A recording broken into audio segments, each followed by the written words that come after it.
I am running to be president for all of America, not half of America, because there is no victory in winning for half of America.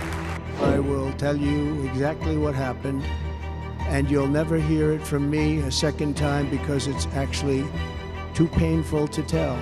A little bit further turn, which I'm very lucky I didn't do, when I heard a loud whizzing sound and felt something hit me really, really hard on my right ear.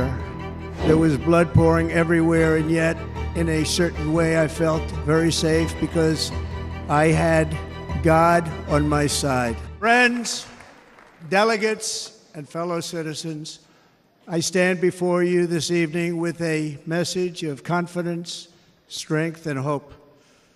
4 months from now, we will have an incredible victory, and we will begin the 4 greatest years in the history of our country. Together, we will launch a new era of safety, prosperity, and freedom for citizens of every race, religion, color, and creed. The discord and division in our society must be healed. We must heal it quickly. As Americans, we are bound together by a single fate and a shared destiny. We rise together or we fall apart. I am running to be president for all of America, not half of America, because there is no victory in winning for half of America. So tonight, with faith and devotion, I proudly accept your nomination for President of the United States.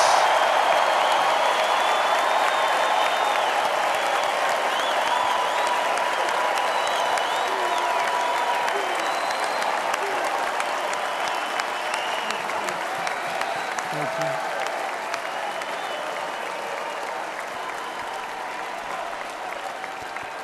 Thank you very much.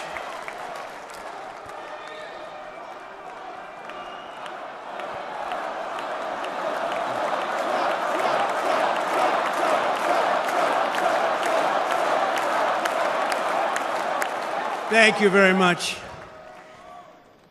And we will do it right. We're going to do it right.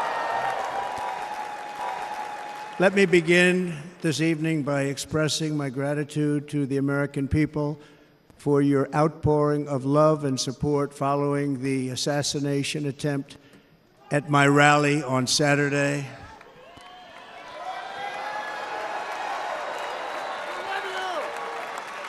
As you already know, the assassin's bullet came within a quarter of an inch of taking my life. So many people have asked me, what happened? Tell us what happened, please. And therefore, I will tell you exactly what happened, and you'll never hear it from me a second time because it's actually too painful to tell. It was a warm, beautiful day in the early evening in Butler Township in the great Commonwealth of Pennsylvania. Music was loudly playing, and the campaign was doing really well. I went to the stage, and the crowd was cheering wildly. Everybody was happy. I began speaking very strongly, powerfully, and happily, because I was discussing the great job my administration did on immigration at the southern border. We were very proud of it.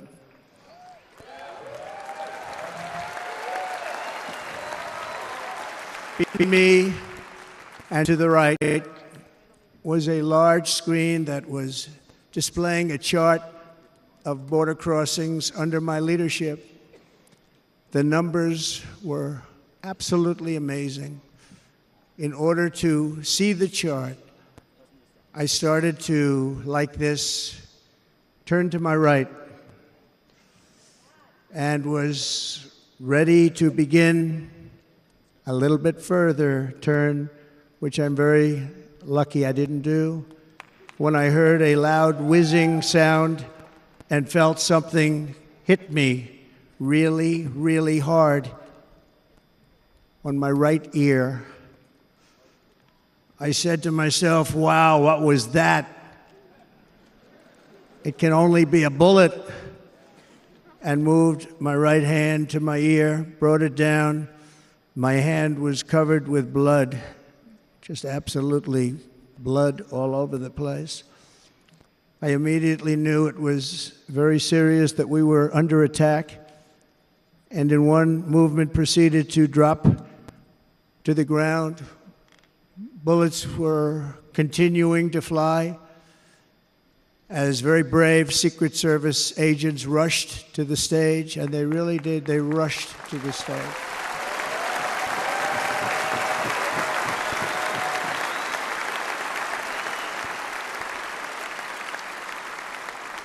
These are great people at great risk, I will tell you, and pounced on top of me so that I would be protected. There was blood pouring everywhere, and yet, in a certain way, I felt very safe because I had God on my side. I felt that.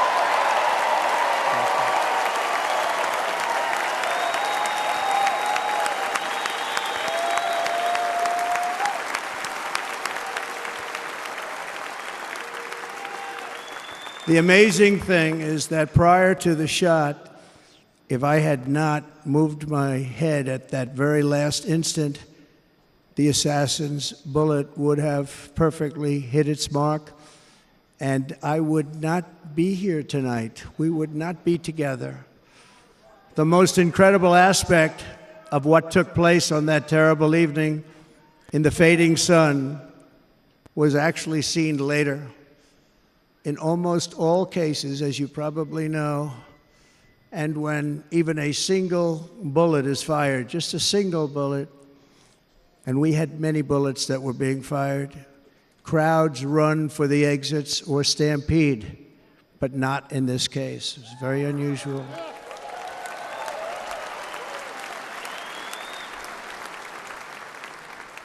This massive crowd of tens of thousands of people stood by and didn't move an inch.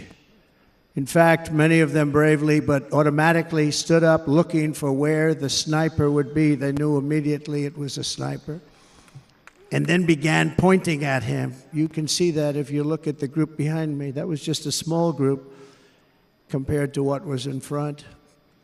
Nobody ran, and by not stampeding, many lives were saved. But that isn't the reason that they didn't move. The reason is that they knew I was in very serious trouble. They saw it. They saw me go down. They saw the blood and thought, actually most did, that I was dead. They knew it was a shot to the head. They saw the blood. And there's an interesting statistic. The ears are the bloodiest part. If something happens with the ears, they bleed more than any other part of the body. For whatever reason, the doctors told me that. I said, why is there so much blood? He said, it's the ears. They bleed more. So we learned something, but they just,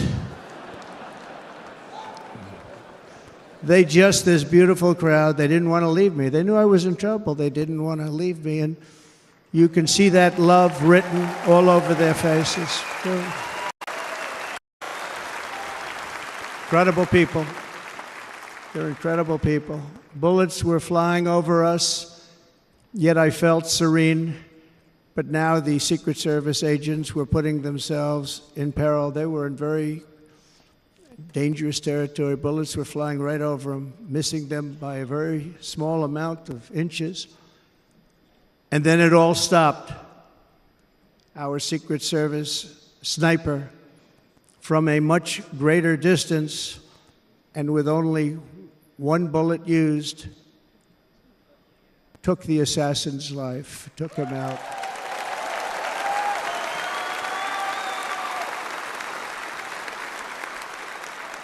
I'm not supposed to be here tonight. Not supposed to be here. No.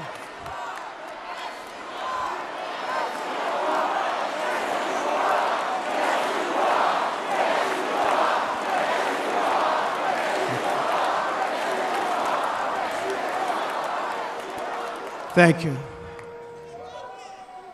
But I'm not. And I'll tell you, I stand before you in this arena only by the grace of Almighty God.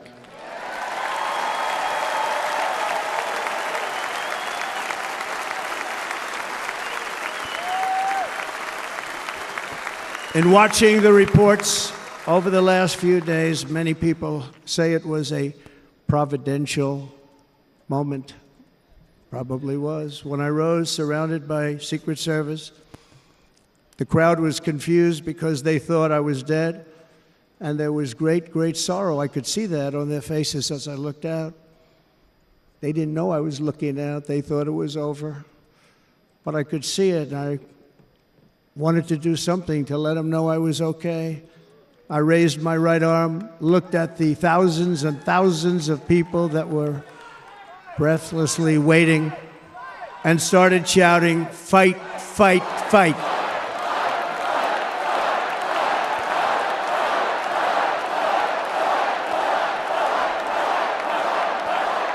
Thank